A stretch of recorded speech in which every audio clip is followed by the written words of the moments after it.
बिस्मिल्लाहिर्रहमानिर्रहीम। अस्सलाम वालेकुम नाज़रीन, आप यूट्यूब चैनल देख रहे हैं। मैं इमरान खान हूँ। इमरान खान की पार्टी के कारकुनों पर गोलियां चला दी गई। बार बार इमरान खान को इन 3 सालों में डील ऑफर की गई। इन 1000 दिनों में इमरान खान को बार बार डील ऑफर की गई।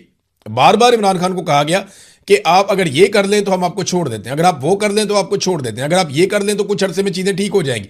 लेकिन इमरान खान ने जैसा कि कौम के साथ वादा किया, किसी भी किस्म का कंप्रोमाइज करने से इनकार किया और अभी तक वो अपनी बात पर डट के खड़े हुए हैं। 200 से जायद मुकदमात इमरान खान पे बना दिए गए। आज इमरान खान साहब की पार्टी भी मायूसी का शिकार है, परेशानी का शिकार है और लेकिन इमरान खान इसके बावजूद कौम से किया हुआ अपना वादा निभा रहा है। मैं आपको सीरियसली बताऊं तो किसी भी पॉलिटिकल लीडर पे इस लेवल का जबर नहीं हुआ। नवाज शरीफ को जेल में डाला गया, जेल में जाते ही ये लोग सोचना शुरू कर देते हैं कि डील कैसे करनी है। नवाज शरीफ ने भी डील की। इस मरतबा नवाज शरीफ और उसकी बेटी जब पकड़े गए तो इन्होंने फौरी तौर पर डील की और डील करके पाकिस्तान से बाहर मियां साहब निकल गए। बेटी ने सियासत शुरू कर दी और कुछ ही अरसे में मिलिट्री एस्टेब्लिशमेंट से डील करके जनरल बाजवा को एक्सटेंशन का वादा करके ये लोग वापस इख्तियार में आ गए इमरान खान की हुकूमत गिराकर। जिस दिन शहबाज शरीफ पर फर्द जुर्म आयद होनी थी उस दिन शहबाज शरीफ जो है उसको वजीर आजम बना दिया गया और फातिहाना अंदाज में मरियम नवाज ने वजीर आजम हाउस का चक्कर लगाया ये बताने के लिए कि देखो हम वापस आ गए। इमरान खान के साथ जो इस निज़ाम ने किया इससे पहले कभी नहीं हुआ और इमरान खान ने इस निज़ाम के साथ जो किया वो भी निज़ाम के साथ पहले कभी नहीं हुआ। इमरान खान ने वो कुछ पाकिस्तान में एक्सपोज कर दिया मिलिट्री एस्टेब्लिशमेंट को, खास तौर पे जो पाकिस्तान का कोई भी सियासी लीडर माजी में कभी नहीं कर पाया। आसिफ अली जरदारी और नवाज शरीफ साहब इस लेवल तक मजबूर हो गए कि अब उन्हें हमेशा जूते पॉलिश करने पड़ेंगे।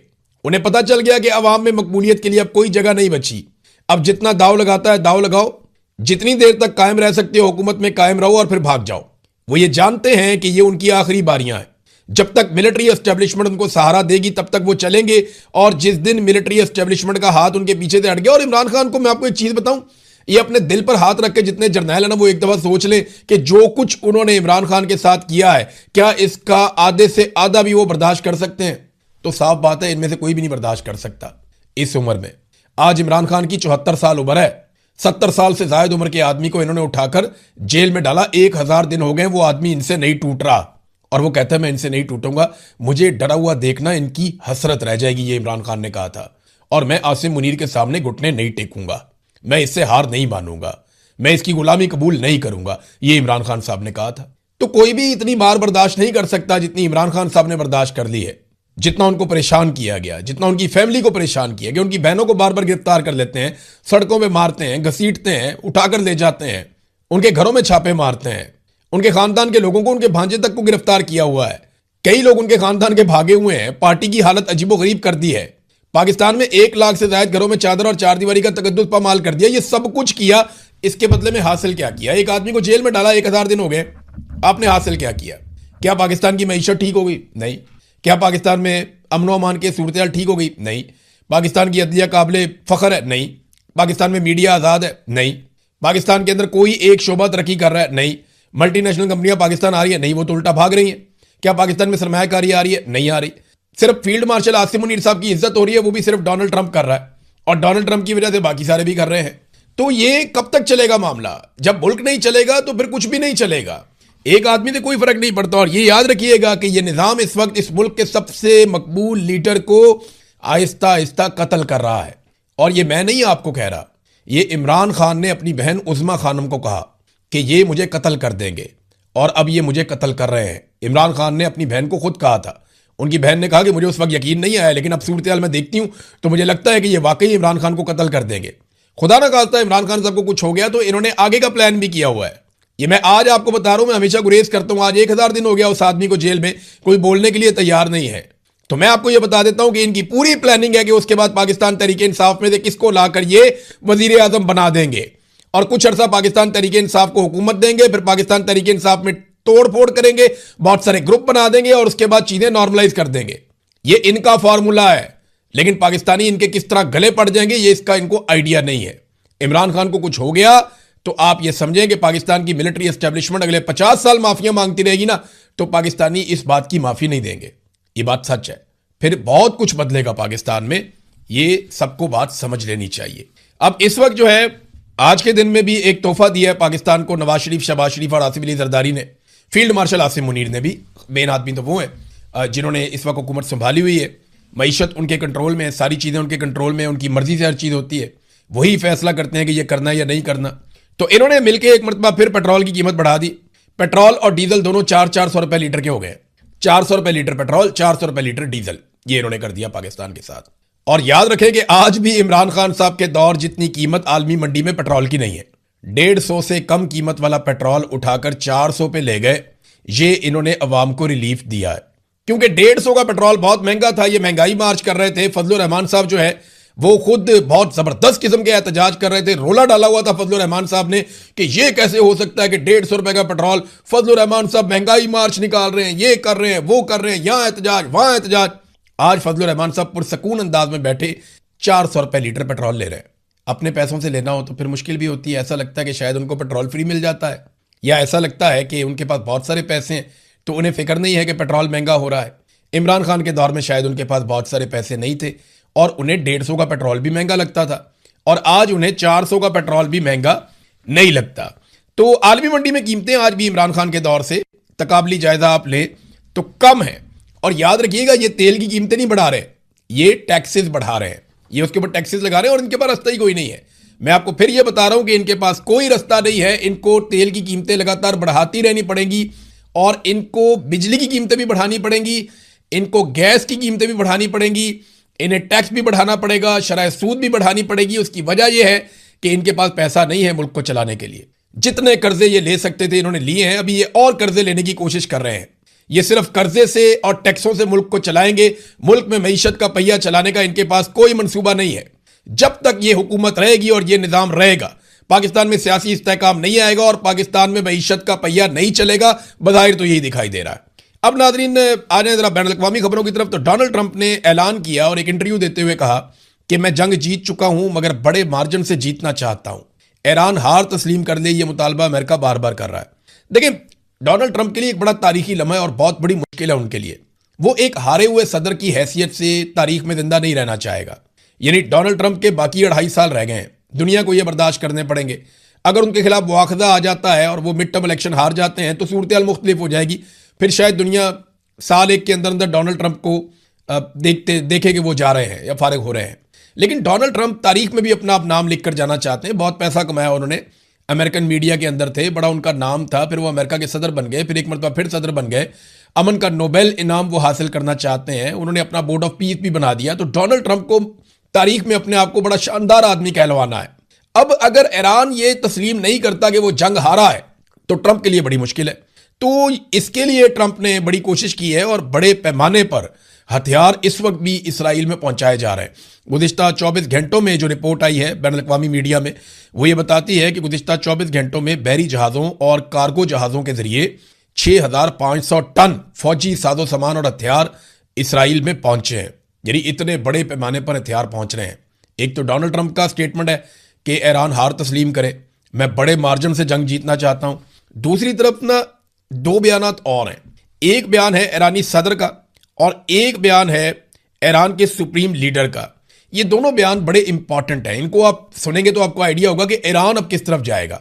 यानी ये तासुर बन रहा है ना कि ईरान आपने हुर्मुज़ को छोड़ देगा, एक वक्त आएगा, या ईरान एटमी मामलात के ऊपर एक मुआहदा कर लेगा जैसा अमेरिका चाहेगा, या चीज़ें नॉर्मलाइज हो जाएंगी। वो ईरान के दिमाग में ये फॉर्मूला नहीं चल रहा। उनके स्टेटमेंट से आपको आइडिया होगा कि वो क्या सोच रहे हैं। मैं आपको बताता हूं। देखिए, पहले तो आप ईरानी सदर का लेना। वो ये कहते हैं, और उन्होंने इसके ऊपर ना बड़ा सख्त रद्दमल दिया नाकाबंदी पे।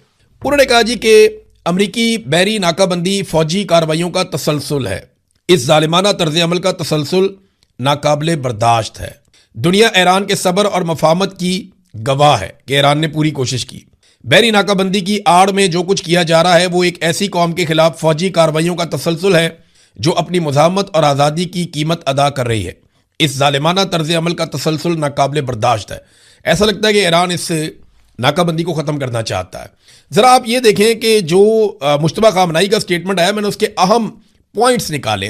5 बड़े अहम पॉइंट्स हैं जो मुश्तबा खामनाई, क्योंकि देखें वो उन्हें चोट लगी हुई है, वो ज़ख्मी है, और जहाँ पर वो मौजूद हैं वहाँ पर कोई जाता नहीं है। उनकी अपनी लीडरशिप भी उनके करीब नहीं जाती। कोई उनके पास जाने की जो है वो कोशिश नहीं करता कि उनकी लोकेशन पता चल जाएगी। तो बहुत पुराना एक तरीका है रुक्काबाजी। वो वहाँ से एक रुक्का लिखकर भेजते हैं, वहाँ से उनको भी तहरीरी तौर पे भिजवाया जाता है सूरत हाल, वो वहाँ से पढ़ते हैं और उनको इन्फॉर्मेशन मिलती है अपने सोर्सेज से, और वो फिर तहरीरी तौर पे अपना पैगाम भिजवाते हैं। वो अपनी ऑडियो पैगाम भी नहीं भिजवाते, किसी रेडियो का इस्तेमाल भी नहीं करते कि किसी जगह पे रेडियो के जरिए से भी अगर उनकी आवाज़ डिटेक्ट हो जाती है तो उनकी लोकेशन का पता चल सकता है। तो वो अपनी लोकेशन को बहुत खुफिया रखा हुआ है और इस वक्त वो जख्मी है, उनके पास तिब्बी अमला भी है बैनुल अक़वामी मीडिया रिपोर्ट्स के मुताबिक। जो चीज़ें उन्होंने कही ना, उनमें 5 चीज़ें बड़ी इंपॉर्टेंट हैं। जो उनका लेटेस्ट एक पैगाम आया है ईरानी कौम के नाम और ईरान के लोगों के नाम, उन्होंने कहा कि आबना हुर्मुज़ ईरान का एक स्ट्रेटेजिक असासा है, यानी ये नाकाबिले मुज़ाकरात है, इस पर तो वो बात नहीं करेंगे, वो उसको अपना स्ट्रेटेजिक असासा कह रहे हैं। फिर उन्होंने कहा खलीज फारस के मुस्तकबिल का तसव्वुर अमेरिका के बगैर है, यानी ये सारा जो उन्होंने बयान दिया उसमें अमेरिका का खलीज फारस में कोई रोल नहीं है। ये उनके स्टेटमेंट के बीच में से एक नुक्ता ये है। एक नुक्ता उनके पैगाम में ये है कि आबना हुर्मुज़ का इंतजाम ईरान के हाथों में है इस वक्त और ईरान खुद मुख्तार फैसले करेगा। और एक और नुक्ता जो उनके इस पैगाम से निकला वो ये है कि आबना हुर्मुज़ के जो माशी फ़ायद हैं वो मुस्तकबिल में ईरानी अवाम तक पहुंचाए जाएंगे। यानी वो इसको अब एक ना सिर्फ स्ट्रेटेजिक असासे के तौर पे देख रहे हैं, बल्कि वो ये देख रहे हैं कि इससे हम पैसे कमा के अपनी कौम पे लगाएंगे। तो वो तो इसको छोड़ने वाले नहीं है। ऐसा लगता है कि आबना हुर्मुज़ को वो नहीं छोड़ेंगे। जैसा कि कल अमरीकी प्रोफेसर ने कहा था कि ईरान पागल ही होगा अगर आबना हुर्मुज़ को छोड़ेगा। अब वो इसको नहीं छोड़ेगा और वो इसको अपने कंट्रोल में रखेगा। फिर एक चीज़ और है कि उन्होंने कहा कि एटमी और मिसाइल टेक्नोलॉजी कौमी असासा है, यानी ये नाकाबिले मुज़ाकरात है। ये हैं वो अहम चीज़ें जो मुश्तबा खामनई ने कही। तो इस तरह तो मुज़ाकरात नहीं होते। जो डोनाल्ड ट्रंप मांग रहा है ये तो उसके बिल्कुल उलट है और ये बड़े सख्त गिर इनके नज़रियात हैं। तो डोनाल्ड ट्रंप को वो नहीं मिलता तो डोनाल्ड ट्रंप के पास ऑप्शन क्या है? वो एक हमला कर सकता है दोबारा। अगर वो एक दोबारा हमला करेगा, अपनी जीत की अनाउंसमेंट करेगा और लड़ाई को ख़त्म करेगा, तो क्या ये मुमकिन है? ईरान ने इसके ऊपर जो स्टेटमेंट दिया ईरानी फ़ौज ने और जो उनका पूरा फ़िज़ाई हमलों का डिपार्टमेंट है, उन्होंने ये कहा कि अगर अमेरिका ने और इसराइल ने हमारे ऊपर महदूद हमला करने की भी कोशिश की तो ईरान जो है इसके ऊपर भरपूर जवाबी हमला करेगा और तवील जवाब देगा। यानी एक तो उन्होंने कहा जी कि हम अब छोटी लड़ाई नहीं लड़ेंगे, लड़ाई होगी तो हम पूरी लड़ाई लड़ेंगे, फुल फ्लेज। और साथ ही उन्होंने ये भी कहा कि यानी इससे अंदाज़ा होता है कि उनकी ये कैपेसिटी है कि अभी वो एक लंबी लड़ाई लड़ सकते हैं। कालीबाफ ने एक नक्शा जारी किया और नक्शे के साथ एक अमरीकी प्रोपेगेंडे का जवाब दिया। अमेरिका ने कहा कि हम ईरान को घेरा डाल रहे हैं, चारों तरफ से ईरान को घेर रहे हैं। तो इस पे कालीबाफ ने कहा कि अगर आप अमेरिका में 2 दीवारें बनाए ना, मशरिक से लेके मगरिब तक, यानी अटलांटिक ओशियन और पैसिफिक ओशियन, इनके बीच में आप 2 दीवारें बनाएं अमेरिका के गिर्द, तो वो जितनी लंबी दीवारें बनती हैं ना, उनसे भी 1000 किलोमीटर लंबी हमारी सरहद है ईरान की। साथ ही उन्होंने कहा good luck blocking a country with those borders, कि इतनी लंबी सरहदों वाली एक मुल्क को आप ब्लॉकेज करना चाहते हैं, उसको घेरना चाहते हैं, तो गुड लक करके देख लें आप। फिर साथ ही जो है वो उन्होंने पीट हेग्सेथ जो अमरीकी वज़ीर दिफा हैं उनके लिए लिखा कि 1 kilometre is equal to 0.62 miles, यानी उसकी आसानी के लिए बता दिया कि जनाब आपको आसानी के लिए बता दूं कि आपके मील चलते हैं तो किलोमीटर में और मील में इतना फ़र्क होता है। तो ये इतना आसान नहीं है कि आप ईरान का घेरा डाल लेंगे। ईरान बहुत बड़ा मुल्क है और यही बात तमाम दिफाई माहिरीन बार बार समझाते हैं, बार बार ये बात बताते हैं कि ईरान रकबे के लिहाज से इतना बड़ा मुल्क है कि इतना आसान नहीं है कि आप उसको चारों तरफ से घेर के उसके ऊपर कोई अटैक कर दें और आप मुकम्मल तौर पे उस पर कब्जा कर लें। वहाँ पे 3 करोड़ लोगों ने अपनी रजिस्ट्रेशन करवा ली है लड़ाई लड़ने के लिए। भाई 2, 4, 10, 20, 50 हज़ार लोग हों या 1 लाख 2 लाख लोग हों तो अलग बात है। वहाँ 3 करोड़ लोगों ने अपनी रजिस्ट्रेशन करवा ली है। वो पूरी कौम ही जंग के मूड में आ गई है और आयतुल्लाह अली खामनई ने अपनी कुर्बानी देके पूरी कौम को खड़ा कर दिया है।